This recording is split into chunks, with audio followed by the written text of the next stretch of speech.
പിതാവിന്റെയും പുത്രന്റെയും പരിശുദ്ധാത്മാവിന്റെയും നാമത്തിൽ ആമേൻ.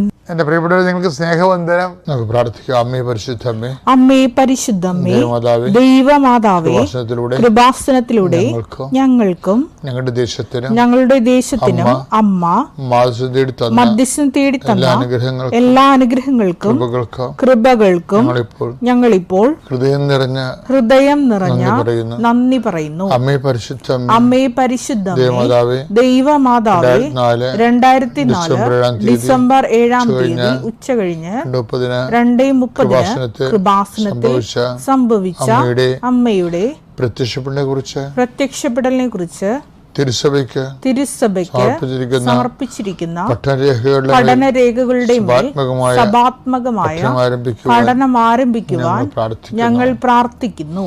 അമ്മേ പരിശുദ്ധമ്മേ, അമ്മേ പരിശുദ്ധമ്മേ, ഭൂസ്വർലോകങ്ങളുടെ രാജ്ഞിയായ അങ്ങേയ്ക്ക് ഭൗമസംരക്ഷണത്തിനായി പ്രപഞ്ച പ്രകൃതിയെ തന്നെ തിരുസഭ പ്രതിഷ്ഠിക്കുവാൻ ഈ പ്രത്യക്ഷീകരണം വഴി ഇടയാക്കണമേ. പരിശുദ്ധമ്മേ, ജപമാല മാതാവേ, സകല കൃപാസനം പ്രാർത്ഥനകളോടും ചേർത്ത് ഞങ്ങളിപ്പോൾ പ്രാർത്ഥിക്കുന്ന ഈ കുടുംബത്തിന്റെ പ്രത്യേക നിയോഗം. ഇന്നത്തെ നിയോഗം പറ മക്കളെ.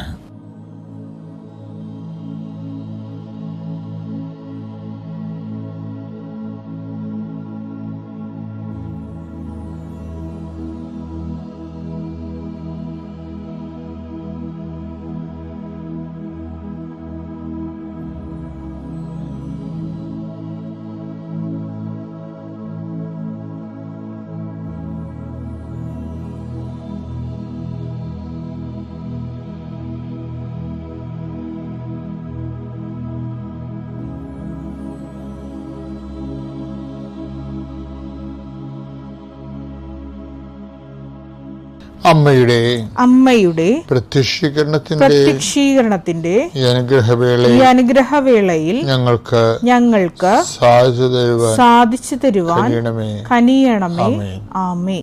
എന്റെ കർത്താവിന്റെ ഉന്നതമായ നാമത്തിൽ, സഭയുടെ അധികാരത്തിൽ, കുരിശിന്റെ അടയാളത്തിൽ, ദൈവശക്തിയാൽ കൃപാസനത്താറെ ജീവനോടെ പ്രത്യക്ഷപ്പെട്ട പരിശുദ്ധയുടെ മാധ്യസ്ഥത്തിൽ അവലംബിച്ചുകൊണ്ട് എല്ലാ കുടുംബങ്ങൾക്കും വേണ്ടി പ്രാർത്ഥിക്കുന്നു. നീ ഏത് കുടുംബത്തിൽ പ്രവേശിച്ചാലും ആ കുടുംബത്തിൽ സമാധാനം ആശംസിക്കുന്ന അളിച്ചത് കർത്താവേ, നിന്റെ നാമത്തിൽ ഞാൻ ആശംസിച്ച സമാധാനം കർത്താവെ, സമാധാന ദൂതൻ അവിടെ ഉണ്ടെങ്കിൽ ആ സമാധാനം അവരിലേക്ക് അനുഭവിക്കുന്ന അളിച്ചത് കർത്താവെ, ഈ സമാധാനം എല്ലാവരും അനുഭവിക്കാൻ ഇടയാക്കണം പ്രാർത്ഥിക്കുന്നു.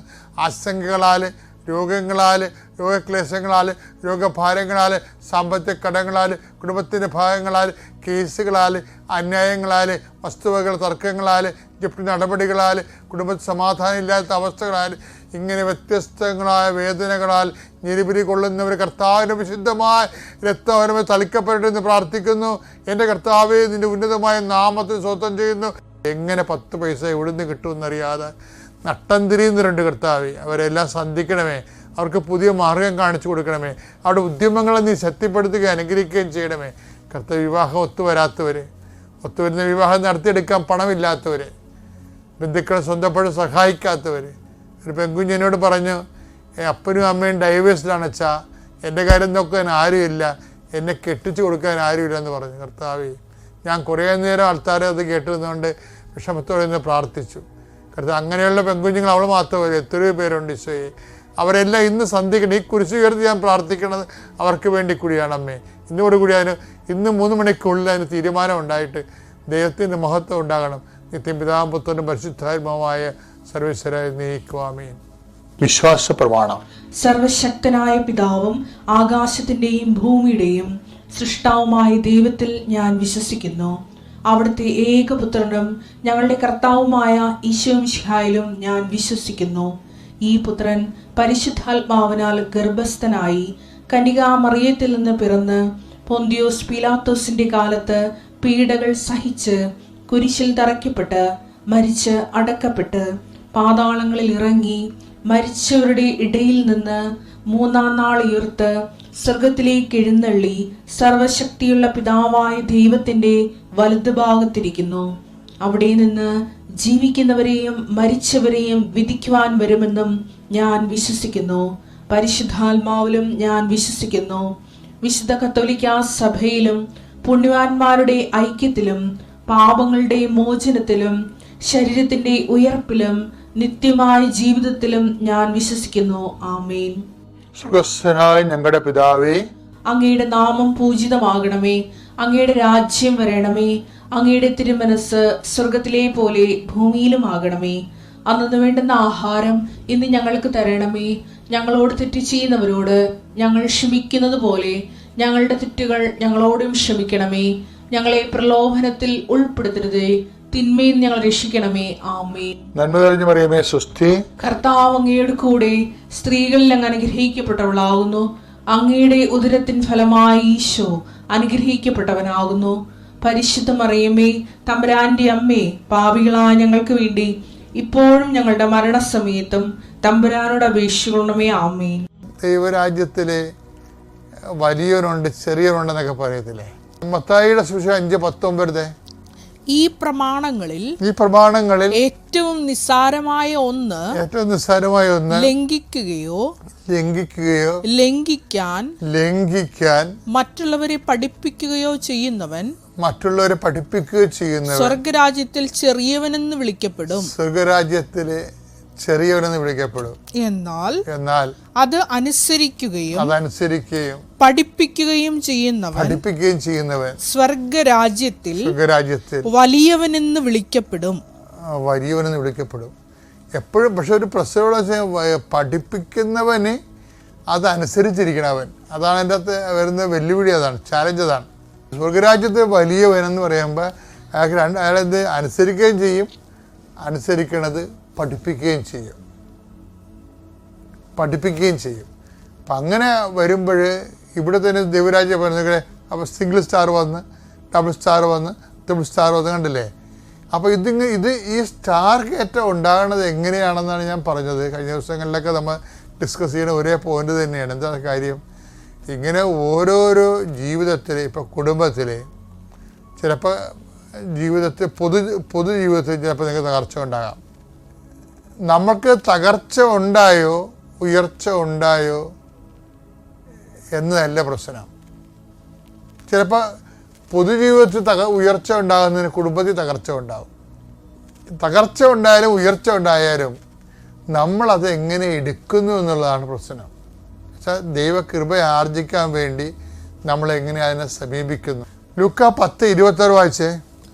അവൻ ചോദിച്ചു നിയമത്തിൽ എന്ത് എഴുതിയിരിക്കുന്നു? നീ എന്ത് വായിക്കുന്നു? നീ എന്ത് വായിക്കുന്നു? അതാ പ്രശ്നം.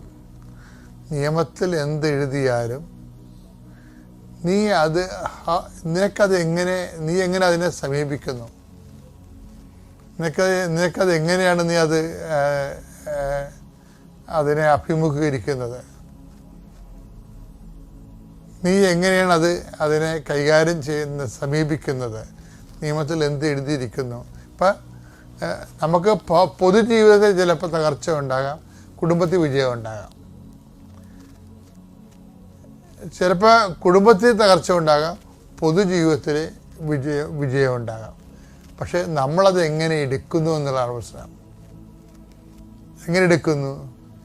നിയമത്തിൽ എന്ത് എഴുതിയിരിക്കുന്നു, നീ അത് എങ്ങനെ വായിക്കുന്നു പറയുമ്പോൾ നമുക്ക് നമ്മുടെ ജീവിതത്തിൽ എന്ത് സംഭവിക്കുന്നു, ആ നമ്മുടെ ജീവിതത്തിൽ സംഭവിക്കുന്നതിനെ നമ്മൾ എങ്ങനെയാണ് സമീപിക്കുന്നത്? എന്താണ് അത്? എന്തായാലും കർത്താവിനെ, യേശുക്രിസ്തുവിനെ നേടാൻ വേണ്ടി അത് എങ്ങനെ പ്രയോജനപ്പെടുന്നു എന്നുള്ളതാണ് നമ്മുടെ സുവിശേഷ വിഹിതമായ ഒരു സമീപനം എന്ന് പറയുന്നത്. നിങ്ങൾക്കൊരു കാര്യം മനസ്സിലായില്ലേ? ഇപ്പം പ്രസവമായാലും ശരി, ഓപ്പറേഷൻ ആയാലും ശരി, നിങ്ങളുടെ വിസ പ്രോസസ്സിങ് ആയാലും ശരി, അതുപോലെ തന്നെ നിങ്ങളുടെ PR ആയാലും ശരി, നിങ്ങളുടെ സ്ഥലം വിൽപ്പനയായാലും ശരി, വാങ്ങലായാലും ശരി, എവിടെയെങ്കിലും ടെൻഷൻ കണ്ടന്റ് ഉണ്ടെങ്കിൽ അത് മെറിറ്റല്ല, ഗ്രേസ് ആണെന്ന് തിരിച്ചറിയണം. എന്താണ് ഇത്? കർത്താവ് നിങ്ങളുടെ സ്വാഭാവികമായുള്ള കഴിവും സ്വാധീനം കൊണ്ടതിനേക്കുള്ളവർ ദൈവത്തിൻ്റെ കൃപ കൊണ്ട് നടക്കാൻ പോകുമ്പോഴാണ് ഇതെല്ലാം ടെൻഷൻ്റെ രീതിയിലേക്ക് കാര്യങ്ങൾ പോകണത്. അത് വിവേചിച്ചാൽ മതി, വേറെ പ്രശ്നങ്ങളൊന്നുമില്ല. ഇനിയത്തെ രസം എന്ന് പറയണത് ഇതിനകത്ത് ഇൻവെസ്റ്റ്മെൻറ്റ് വേറെ. ഇപ്പോൾ ഡോക്ടറും ഇതിനകത്ത് ഇൻവെസ്റ്റ്മെൻ്റ് ഉണ്ട്, അങ്ങേരും അതിൽ വിശ്വസിക്കുന്നുണ്ട്, അങ്ങേരും അതിൽ കൃത്യമായിട്ട് വിശ്വസിക്കുന്നുണ്ട് ആ ഉടമ്പടിയിൽ. ഇനി രസം എന്ന് വെച്ച് കഴിഞ്ഞാൽ ഇവർ ആപ്ലിക്കേഷൻ കൊടുത്ത് കോൾഫോർ ചെയ്ത് അത് അംഗീകരിച്ച് കഴിഞ്ഞപ്പോൾ പിന്നെ മാതാവ് പുതിയ വാതിൽ തുറക്കും. പുതിയ വാതിലെന്താ തുറക്കണം വെച്ച് കഴിഞ്ഞാൽ ഇങ്ങനെ ഒരു പ്രൊവിഷൻ വന്നപ്പോൾ കുറേ പേര് ആദ്യം കിട്ടിയ അനസ്തീഷ്യസ്റ്റായിട്ടാണ്. അപ്പോൾ ഡോക്ടർ ഭയങ്കര വിഷമമാണ്. അനസ്തീഷ്യ പ്രൈവറ്റ് കോളേജിലും അത് തന്നെ കിട്ടിയത്. പിന്നെ ജനറൽ മെഡിസിൻ കിട്ടി. ജനറൽ മെഡിസിൻ കിട്ടി കഴിഞ്ഞപ്പോൾ പിന്നെ അതിനെ പ്രോസസ്സിങ് ആണ്. എവിടെയെങ്കിലും എത്തിക്കഴിഞ്ഞാൽ ദൈവം അവിടെ എത്തിച്ചതെന്ന് നിങ്ങൾ ധരിക്കരുത്. ദൈവം നിങ്ങളെ കൊണ്ടുപോകുകയായിരിക്കും. പിന്നെ എന്താ അവസാനം പെർട്ടിക്കുലർ മെഡിസിൻ, ഡോക്ടർ വിശ്വസിച്ച ഒരു മെഡിസിൻ ഉണ്ട്, അതിലേക്ക് കൊണ്ടുപോകും. അതൊരിക്കലും ചിന്തിക്കാത്ത ഒരു റാങ്കിലാണുള്ളവർക്കാണ് അത് കിട്ടണത്. പക്ഷെ അതിലേക്ക് ഈ താഴെയുള്ള ആൾക്കാരെല്ലാം വേറെ വേറെ കോളേജിലിട്ട് പോകും. അപ്പോൾ സീറ്റെല്ലാം വേക്കൻ്റായിട്ട് വരും. അവസാനം ഡോക്ടർ അവസാനം പ്രവേശിക്കുന്നത് ഒരു പെർട്ടിക്കുലർ മെഡിസിനിലേക്കാണ്. ദാറ്റ് മീൻസ് അത് നമ്മൾ ഞെട്ടിപ്പിക്കുന്ന ഒരു ഭയങ്കര റാങ്ക് കയറ്റമാണ്. First rank, second rank, third റാങ്കിന് കിട്ടുന്ന അവരുടെ മെറിറ്റിൽ കിട്ടുന്ന സംഭവമാണ് മാതാവ് ഗ്രേസിൽ കൊടുക്കുന്നത്. കൈ ഇട്ടിച്ച് കർത്താവിലേക്ക്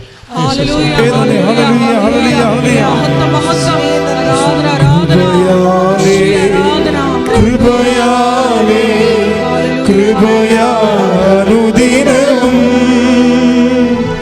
കൃപയാലേ കൃപയാലേ കൃപയാനുദിനവും പരിശുദ്ധ പരമ ദിവ്യകാരുണ്യത്തിന് ആരാധനയും സ്തുതിയും പുകഴ്ചയും ഉണ്ടായിരിക്കട്ടെ.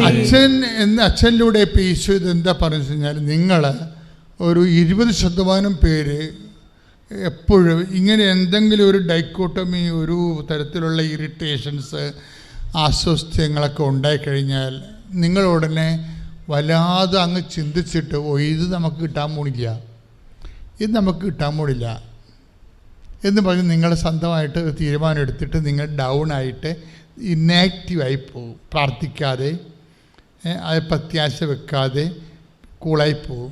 പക്ഷേ എപ്പോഴും നമ്മൾ ശ്രദ്ധിക്കേണ്ട കാര്യം, ദൈവം നിങ്ങളെ ഈ കേസ് കെട്ട് വിട്ടാലും ദൈവം കേസ് കെട്ട് വിടത്തില്ല. അത് മനസ്സിലാക്കാത്തവരാണ് മണ്ടന്മാർ. വിട്ടി തൻ്റെ ഹൃദയത്തിൽ പറയുന്നു ദൈവം ഇല്ല എന്ന്. അങ്ങനെ ഒരു വചനമുണ്ട്. വിട്ടി തൻ്റെ ഹൃദയത്തിൽ പറയുന്നു ദൈവം ഇല്ല എന്ന്. നമ്മൾ ദൈവം ഇല്ല എന്ന് പറയത്തില്ല. നമ്മളെന്താ ചെയ്യണത്? ഈ വിഷയത്തിൽ ദൈവം ഇല്ലെന്നാണ് പറയണത്. ഈ വിഷയത്തിൽ ദൈവമില്ല. ഇത് സ്വാഭാവികമായിട്ട് പ്രൊസീജിങ്സിൽ പോവുകയാണ്. അതാണ് നമുക്ക് പറയുന്ന ഒരു അപകടം. ഈ വിഷയത്തിൽ തന്നെ ഒരു സാക്ഷി, ക്രിസ്തു ജോസഫിൻ്റെ സാക്ഷി എന്താ? ഇയാളൊരു നല്ല ലേണഡ് സ്റ്റുഡൻ്റാണ്, ടീച്ചറുമാണ്, IELTS പഠിപ്പിക്കുന്ന കോച്ചറാണ്. പക്ഷേ എന്താ പറ്റുക, ഇയാൾ ഒരു കോൺഫിഡൻ്റ്, ചെറുപ്പത്വത്തിൻ്റെ ഒരു ആത്മവിശ്വാസമില്ലേ. അപ്പോൾ അതുകൊണ്ട് മിനിമം പ്രയറേ ഉള്ളൂ.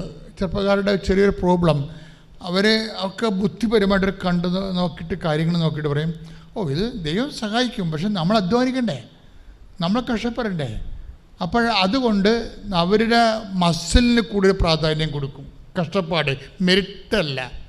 അവരുടെ മെറിറ്റിനാണ് പ്രാധാന്യം കൊടുക്കുന്നത്. ഉടമ്പടിയുടെ ഭാഷ മെറിറ്റാണത്. നമ്മളുടെ ആരോഗ്യം, ബുദ്ധി, നമ്മുടെ സ്വാധീനം, അങ്ങനെയുള്ള കാര്യങ്ങൾക്കൊക്കെ നമുക്ക് ഓവറായിട്ട് നമുക്ക് ഈ മെറിറ്റിന് ഓവർ പ്രാധാന്യം വന്നാൽ അപകടം സംഭവിക്കാൻ സാധ്യതയുണ്ട്. മക്കളെ പറയുന്ന മനസ്സിലാകുന്നുണ്ടോ? ഇത് നിങ്ങൾ മനസ്സിലാക്കാതെ നമുക്ക് മുന്നോട്ട് പോകാൻ പറ്റത്തില്ല. നിങ്ങളുടെ ബുദ്ധി, നിങ്ങളുടെ കഴിവ്, അതിന് നിങ്ങൾ ഓവർ പ്രാധാന്യം കൊടുത്താൽ അപ്പം നിങ്ങൾ മെറിറ്റിലാണ് ആശ്രയിക്കണമെന്ന് വന്നില്ലേ, അപ്പം ഗ്രേസ് വർക്ക് ചെയ്യത്തില്ല. ബൈബിള് നമ്മൾ ഉടമ്പടി വർക്ക് ചെയ്യണത് എന്ത് ഫോർമാറ്റിലാണ്? Not by merit but by grace. നിങ്ങളുടെ യോഗ്യത കൊണ്ടല്ല, ദൈവത്തിൻ്റെ കൃപ കൊണ്ടാണ്. അപ്പോൾ ഈ ക്രിസ്റ്റി ജോസഫിന് സംഭവിക്കുന്നത് എന്താണ്? ക്രിസ്റ്റി ജോസഫിന് എല്ലാം ഓക്കെയാണ്. ആരോഗ്യമുണ്ട്, സൗന്ദര്യമുണ്ട്, പേഴ്സണാലിറ്റി ഉണ്ട്. അവരെ കണ്ടറിയാൻ പറ്റുന്ന നല്ല മിടുക്കനായിട്ടാവുന്ന സാക്ഷ്യം പറയണത്. അതിനിടയ്ക്ക് സംഭവം ഉണ്ടായി. അവൻ്റെ മെറിറ്റ് പോയി. മെറിറ്റ് എന്താ പോയത്?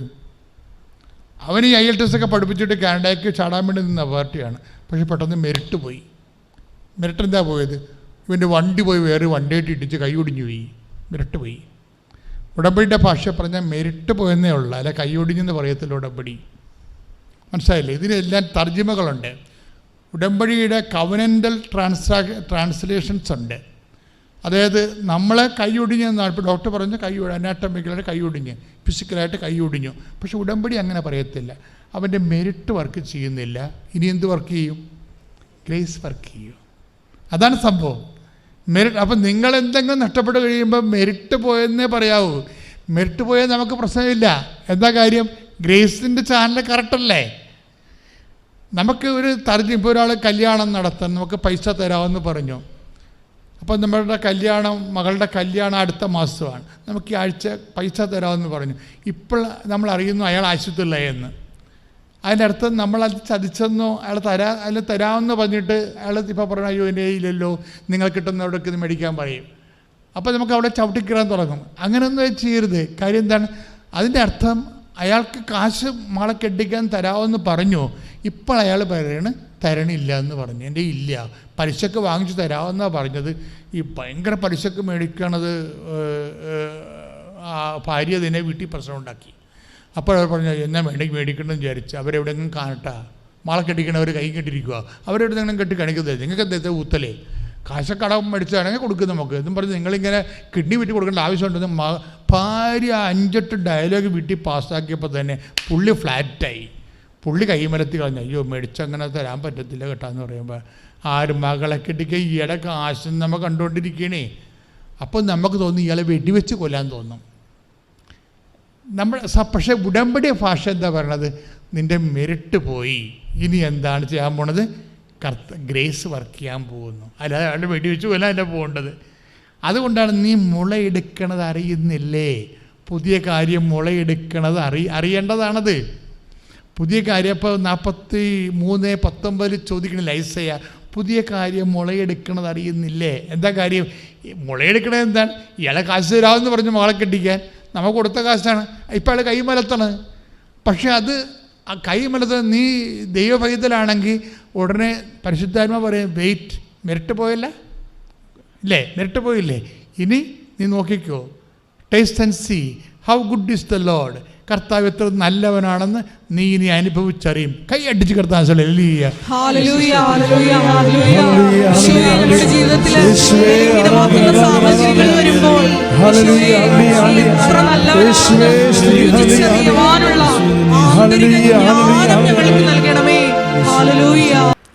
ഒക്ടോബർ 27-ാം തീയതി രണ്ടാമത്തെ ആൾക്ക് ജോലി കിട്ടി. ഡെലോയിറ്റ് എന്ന് പറഞ്ഞ നല്ല കമ്പനിയിൽ പ്ലേസ്ഡ് അയാൾ. നവംബറിൽ ഉടനെ തന്നെ മാതാവ് അനുഗ്രഹം കൊടുത്തു. അവർക്ക് കിട്ടില്ല എന്നുള്ള രീതിയിലൊക്കെ ഇരുന്നപ്പോൾ ഞങ്ങളെല്ലാവരും പ്രാർത്ഥിച്ച് നിയോഗം വെച്ച് എന്നെ പ്രാർത്ഥിച്ച് മൂത്ത ആൾക്ക് ഇപ്പോൾ EY എന്ന് പറഞ്ഞ കമ്പനിയിൽ നവംബർ 11 അവൾ ജോയിൻ ചെയ്തു. അങ്ങനെ ഉടനെ തന്നെ അവരുടെ എല്ലാ കാര്യങ്ങളും സോൾവ് ചെയ്ത് മാതാവ് കൊടുത്തു. അവർക്ക് വേണ്ട എല്ലാ അനുഗ്രഹങ്ങളും നൽകിയതിന് ഒരുപാട് നന്ദി. അതുകൂടാതെ പിന്നെ ഉള്ളത്, എനിക്ക് PhD അഡ്മിഷൻ ഞാൻ പ്രഗ്നൻസി പീരീഡിലൊക്കെ ഒത്തിരി ട്രൈ ചെയ്തെങ്കിലും എനിക്ക് എഴുതാൻ പോകാൻ പോലും പറ്റിയില്ലായിരുന്നു. പക്ഷെ ഇപ്പോൾ എനിക്ക് അഡ്മിഷൻ, ഞാൻ മാതാവിൻ്റെ മെഡൽ വെച്ച് എക്സാം എഴുതി PhD അഡ്മിഷൻ കിട്ടി. ഇപ്പോൾ ഫസ്റ്റ് സെമിസ്റ്റർ എൻ്റെ കഴിഞ്ഞു. അപ്പോൾ മാതാവ് അത് നേടിത്തന്നതിന് ഒത്തിരി നന്ദി, ദേവികുമാരിൽ നേടിത്തന്നതിന് ഒത്തിരി നന്ദി. പിന്നെ ഡെലിവറി ഒത്തിരി കോംപ്ലിക്കേഷൻസ് കഴിഞ്ഞാണ് എനിക്ക് ഈ 2 മക്കളെ കിട്ടിയത്. മൂത്താള് മരിച്ചു, 9-ാം മാസത്തിൽ ഡെലിവറി കഴിഞ്ഞു. മഷി അകത്ത് പോയിട്ട് അത് നഷ്ടപ്പെട്ടിരുന്നു. അതിന് മുമ്പ് 2 അബോർഷൻ, അങ്ങനെ ഒത്തിരി കോംപ്ലിക്കേഷൻസ് ഉണ്ടായിരുന്നു. അപ്പോൾ അതിനും ഒത്തിരി മരുന്ന് കഴിച്ചുകൊണ്ടാണ് ഡോക്ടേഴ്സ് പറയുന്നത്. മുഖത്ത് നിറച്ച് കുരുകുരുന്ന് പാടുകൾ വരുമായിരുന്നു. ഇങ്ങനെ കുരുക്കളൊന്നും വരില്ല, പക്ഷെ നിറച്ച് പാടുകളായിരുന്നു. ഞാൻ ഇവിടെ വന്ന് ഉടമ്പടി എടുത്ത് തൈലം തേച്ച്, വിശ്വാസ പ്രമാണം ചൊല്ലി തൈലം തേച്ച് തുടങ്ങിയതിന് ശേഷം എൻ്റെ മുഖത്ത് അങ്ങനെ പാട് വരാറേയില്ല. പിന്നെയുള്ള എല്ലാ മാതാവ് തന്ന ഒത്തിരി അനുഗ്രഹങ്ങളുണ്ട്. ഞാൻ നിയോഗത്തിൽ വെക്കാത്തതും വെച്ചതുമായിട്ടുള്ളത്. ഇനിയും ബാക്കിയുള്ള നിയോഗങ്ങളും മാതാവ് നടത്തി തരുന്നുള്ള പൂർണ്ണ വിശ്വാസമുണ്ട്. അപ്പോൾ എനിക്ക് എൻ്റെ കുടുംബത്തിനും അതുപോലെ പ്രാർത്ഥിച്ചിട്ടുള്ള ഒത്തിരി പേർക്ക്, വേറെ കുട്ടികൾക്കും അതുപോലെ തന്നെ എൻ്റെ അടുത്തുള്ളവർക്കും ബന്ധുക്കൾക്കൊക്കെ വേണ്ടി പ്രാർത്ഥിക്കുന്നുണ്ട്. അപ്പോൾ അവരുടെ എല്ലാം പ്രാർത്ഥനാ നിയോഗങ്ങൾ ഞാൻ മാതാവിൻ്റെ അടുത്ത് ഇപ്പം സമർപ്പിക്കുന്നു, പ്രാർത്ഥനയിൽ ഓർക്കുന്നു. പിന്നെ ഈ ഷോൾഡറിൽ പൊട്ടൽ വന്നപ്പോൾ സഹായിച്ച 2 സഹോദരങ്ങളുണ്ട്. ഒരു രൂപ പോലും അവർ വാങ്ങിച്ചിട്ടില്ല. അവരെല്ലാ കാര്യങ്ങളും ആളുടെ കൂടെ നിന്ന് ചെയ്തു കൊടുത്ത് വണ്ടി വീട്ടിലെത്തിച്ചു, എല്ലാ കാര്യങ്ങളും ചെയ്തു തന്നു. അവരെ ഞാൻ പ്രത്യേകമായിട്ട് മാതാവിന് സമർപ്പിക്കുകയാണ്. അവർക്കൊന്നും ചെയ്തു കൊടുക്കാൻ ഞങ്ങൾക്ക് സാധിച്ചിട്ടില്ല. പക്ഷേ മാതാവ് ദേവകുമാരനിൽ നിന്ന് ഒരുപാട് അനുഗ്രഹങ്ങൾ അവർക്ക് നൽകട്ടെ എന്ന് ഞാൻ ഈ അവസരത്തിൽ പ്രാർത്ഥിക്കുകയാണ്. അപ്പോൾ എല്ലാ കോടി അനുഗ്രഹങ്ങൾക്ക് നന്ദി പറഞ്ഞുകൊണ്ട് നിർത്തുന്നു. അമ്മേ നന്ദി. എൻ്റെ പേര് ലൈസ മൈക്കിൾ. ഞാൻ Koottukad north Paravur little flower ചർച്ചിൽ നിന്നാണ് വരുന്നത്. ഇടവക അംഗമാണ്. പിന്നെ എനിക്ക് ആദ്യം പറയാനുള്ള, ഇതിനു മുമ്പ് ഇവിടെ സാക്ഷ്യം ഞാൻ പറഞ്ഞിട്ടുണ്ട്. ഇപ്പോൾ ഇത് 2ാമത്തെ സാക്ഷ്യം. ഞാൻ എൻ്റെ ചേച്ചിയുടെയും അനിയത്തിയുടെയും മക്കൾക്ക് വേണ്ടിയാണ് പറയുന്നത്. അവർ അടുത്ത മാസം വന്ന് ഉടമ്പടി എടുക്കുകയും സാക്ഷ്യം പറയുകയും ചെയ്യും. പക്ഷേ സാക്ഷ്യം പറയാൻ താമസിച്ചതിന് ഞാൻ അമ്മയോട് മാപ്പി ചോദിക്കുന്നു. എൻ്റെ ചേച്ചിയുടെ മകൻ കാനഡയിലാണ്, ഫ്രാങ്ക്. അവൻ്റെ വൈഫും 8 വർഷമായി PR കിട്ടാതെ വളരെ വിഷമിച്ചിരിക്കും. എപ്പോഴും പറയും, മമ്മി ഞങ്ങൾക്ക് PR കിട്ടിയിട്ടില്ല, ഒന്ന് പ്രാർത്ഥിക്കണമെന്ന്. ചേച്ചി എനിക്ക് വിളിച്ച് പറഞ്ഞ്, ലൈസ നീ ഉടമ്പടി എടുത്തതല്ലേ, കൃപാസന അമ്മയോട് ഒന്ന് പ്രാർത്ഥിക്കുക, എൻ്റെ മോനെ ഒന്ന് PR കിട്ടുവാൻ. ഞാൻ മൂന്നാമത്തെ ഉടമ്പടി പുതുക്കി 4ാമത്തെ ഉടമ്പടി പുതുക്കി ഇവിടെ വന്ന് ഞാൻ അവിടെ ചെന്ന് ഞാൻ മാതാവിൻ്റെ മുഖത്ത് നോക്കി പറഞ്ഞുകൊണ്ട്, അമ്മേ ഞാൻ ഇവിടെ നിന്ന് പോകുമ്പോൾ എനിക്കൊരു അത്ഭുതം കേൾക്കാൻ എനിക്ക് അമ്മ ഇടവരണം. അത്ഭുതങ്ങൾ കൊണ്ട് അമ്മ നിറയ്ക്കുവാണ്, പക്ഷേ ഒരു അത്ഭുതം എനിക്ക് വീട്ടിൽ ചെന്ന് കേൾക്കാൻ ഇടവരണം. പെട്ടെന്ന് തന്നെ ഫോൺ വന്നു. വീട്ടിൽ ചെന്ന് കയറി ഞാൻ മാതാവിനോട് ഈശോനോട് പ്രാർത്ഥിച്ച മാതാവിനെ വീട്ടിൽ ചെന്ന് കയറി ഉടനെ ഫോൺ വന്നു, ലൈസെ ഫ്രാങ്കിൻ്റെ PR കിട്ടി കേട്ടോ എന്ന് പറഞ്ഞ് ഞാൻ തുള്ളിച്ചാടി അമ്മയുടെ മുൻപിൽ ഞാൻ ഭയങ്കരമായിട്ട് സന്തോഷിച്ച് അമ്മയ്ക്ക് കോടാനുകൂടി നന്ദി പറയുകയാണ്. പിന്നെ 2ാമത്തെ സാക്ഷി എന്താണെന്ന് വെച്ചാൽ, എൻ്റെ അനിയത്തിയുടെ മകൻ മിലിറ്ററിയിലാണ്. അവൻ ഒരു വീട് പണിത്, കോഴിക്കോടാണ് വീട് പണിതിട്ട് മിലിറ്ററിയിൽ നിന്ന് 3 മാസം എത്തുമ്പോൾ ലീവിൽ ഫാമിലി വരും.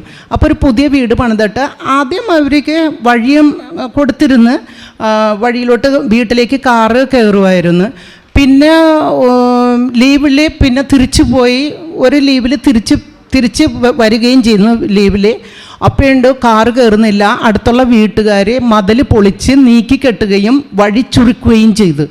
അപ്പോൾ കാറ് വല്ലവരുടെയും വീട്ടിലോ പറമ്പിലോ ഇടേണ്ട അവസ്ഥയായിരുന്നു. അങ്ങനെ അവൻ ഭയങ്കരമായിട്ട് വിഷമിച്ചിരിക്കുമ്പോഴാണ് ഞാനും രാജസ്ഥാനിൽ ജോലി ചെയ്യുന്ന എൻ്റെ അനിയത്തി ഉടമ്പടി എടുത്തിരുന്നത്. അപ്പം വിഷമങ്ങൾ പറഞ്ഞപ്പോൾ ആൻറ്റി വഴി അവർ ചുരുക്കി കെട്ടി, പറമ്പിലാണ്, ഇപ്പോൾ വല്ലവരുടെയും പറമ്പിലാണ് കാറ് ഇടുന്നത്. അവനും വൈഫും ഭയങ്കരമായിട്ട് വിഷമിച്ചിരിക്കുകയായിരുന്നു. പിന്നെ അവർ വേഗം ഞാനും ചേട്ടനും എല്ലാവരും കൂടി കഴിഞ്ഞ 2-3 മാസത്തെ 3-4 മാസം മുമ്പ് അവരുടെ വീട്ടിൽ കോഴിക്കോട് പോയിരുന്നു. ശരിയാണ്, പറമ്പിലാണ്. അപ്പോൾ എൻ്റെ അനിയത്തി എന്ത് ചെയ്യുന്നത് വെച്ചാൽ, ഞാൻ ചെല്ലണതിന് മുമ്പ് അമ്മയുടെ വെഞ്ചരിച്ച ഉപ്പ് വിശ്വാസർപ്പണം ചൊല്ലി അവിടെ വിതറിയിരുന്നു. പിന്നെ ഞാനും കൂടി ചെന്നപ്പോൾ പറഞ്ഞു, മോൻ ഒന്നുകൊണ്ട് വിഷമിക്കണ്ട, ഈ വഴി നമുക്ക് കിട്ടിക്കോളും, അമ്മ ഇടപെട്ടോളും, നമ്മളൊന്നും വേണ്ട. അപ്പോൾ ആ വീട്ടുകാർ 6 ലക്ഷം രൂപ തന്നാൽ ഈ വഴി ഞങ്ങൾ മതിൽ പൊളിച്ച് നീക്കാമെന്ന് പറഞ്ഞു. അപ്പോൾ അവൻ പറഞ്ഞു, 6 ലക്ഷം രൂപ തരാൻ എൻ്റെ കയ്യിലില്ല എന്നും പറഞ്ഞ് ഒന്നും വേണ്ടിയില്ല. അങ്ങനെ പിന്നെ ഞങ്ങളെല്ലാം ചെന്നപ്പോൾ അവർ ലീവിൽ വന്നപ്പോൾ വില്ലേജ് ഓഫീസിലൊക്കെ ചെന്ന് പറഞ്ഞു. പക്ഷെ അവരെല്ലാവരും ഈ വീട്ടുകാരുടെ ഒപ്പം അവർ ചോദിക്കുന്ന പണം കൊടുത്താൽ മാത്രമേ ഇനി വഴി കിട്ടുള്ളൂ എന്നാണ് പറയണേന്ന് പറഞ്ഞു. അപ്പോൾ അവൻ പറഞ്ഞില്ല, ഇത്രയും പണം കൊടുത്ത് ഞങ്ങൾക്ക് വഴി വേണ്ട. അപ്പോഴും ഞാൻ പറഞ്ഞു, മോനെ നീ അമ്മയ്ക്ക് വിട്ടുകൊടുക്ക്, അമ്മയെ യേശു ഇടപെട്ടോളൂ എന്ന് പറഞ്ഞു. പിന്നത്തെ ലീവിൽ വന്നു കഴിഞ്ഞപ്പോൾ അവർ പറഞ്ഞ്, ആൻറ്റി വേണ്ട, ഞങ്ങൾ ഈ വീട് വിറ്റ് ഇവിടെ നിന്ന് വേറെ സ്ഥലത്ത് വീട് വയ്ക്കാം, നമ്മൾക്ക് വഴക്കും വയ്യാളിക്കും ഒന്നും വേണ്ട. അപ്പോഴും ഞങ്ങൾ പറഞ്ഞു, മോനെ അമ്മ ഇടപെട്ടോളും എന്ന് പറഞ്ഞിരിക്കാലേ ഞങ്ങളുടെ വീട്ടിലേക്കെല്ലാം അവരവരുടെ വീട്ടിലേക്ക് വന്നു. അവൻ പിന്നത്തെ ലീവിൽ വന്നപ്പോൾ തീർച്ചയായിട്ടും അവർ പറയണേ വേണ്ട 6 ലക്ഷമൊന്നും വേണ്ട, 75,000 രൂപ തന്നാൽ മതി, ഞങ്ങൾ വഴി മാറ്റി മതിലും പൊളിച്ച് അവർ മാറ്റിക്കെട്ടി വഴി അവന് വന്ന് അവൻ്റെ വീട്ടിലേക്ക് കാറും കയറി. അങ്ങനെ അതൊരു ഭയങ്കര അത്ഭുതമായ ഒരു കാര്യമായിരുന്നു. പക്ഷേ കേൾക്കുന്നവർക്ക് ഇത് ചെറുതായിട്ട് തോന്നാം, പക്ഷെ ഞങ്ങൾക്ക് എല്ലാവർക്കും അമ്മ മാതാവ് ചെയ്തു തന്ന ഒപ്പിട്ട് പ്രാർത്ഥിച്ചതിൻ്റെ ഫലമാണെന്ന് ഞാൻ പൂർണ്ണമായി വിശ്വസിക്കുന്നു.